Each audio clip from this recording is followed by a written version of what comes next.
আসসালামু আলাইকুম, সবাই কেমন আছেন? আলহামদুলিল্লাহ আমরা ভালো আছি। আজকে রান্না করব লাল শাক ভাজি আর হচ্ছে চকরিয়া চোয়ার ফাড়ির বাটা মাছ। এটা একটা শিক্ষকে পাঠাইছে।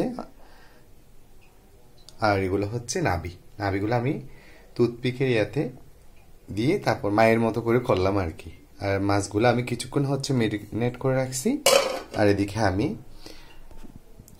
টমেটো, কাঁচামরিচ, পেঁয়াজ, রসুন কেটে রাখছি। তো দেখতে থাকুন। এখন আমি মেরিনেট করা বাটা মাছগুলো তেলে ভেজে ফেলবো আগে। বাটা মাছগুলো ভাজি করার জন্য আমি কড়াইতে তেল দিয়ে দিছি। আর এদিকে হচ্ছে আমার বাটা মাছগুলো তেল গরম হয়ে আসছে। আমি এখন একটা একটা করে বাটা মাছগুলো দিয়ে দিব। এই যে আমি কিছু বাটা মাছ দিয়ে দিলাম, আর কিছু বাটা মাছ রইল, বাকিগুলো পরে দিয়ে দিব, আগেগুলো হয়ে যায়। আমার বাকি মাছগুলো দিয়ে দিছি, বাকি মাছগুলো ভাজা শেষ। আর এদিকে হচ্ছে আমার এই ভাজা মাছগুলো। বাটা মাছ বোনা করার জন্য আমি পেঁয়াজ, রসুন, কাঁচামরিচ, টমেটো তেলে দিয়ে দিছি। এগুলো এবার ভালোভাবে ভেজে নিব, তারপর একে একে মাছগুলো দিয়ে দিব।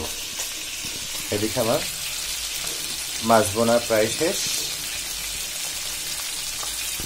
বাটা মাছ দেখুন একদম রেডি। মাশাআল্লাহ, খুব সুন্দর একটা ফ্লেভার আসতেছে। আর একটু পর নামিয়ে নিব আমি।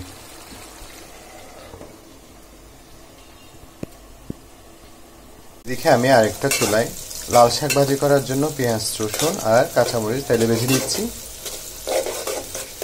এদিকে আমার বাটা মাছটা দেখুন, মাশাআল্লাহ খুব সুন্দর একটা ফ্লেভার আসতেছে। এবার নামিয়ে ফেলবো আমি বাটা মাছগুলো।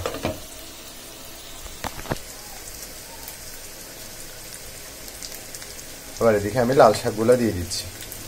রান্না একদম রেডি। আমার লাল শাক ভাজি,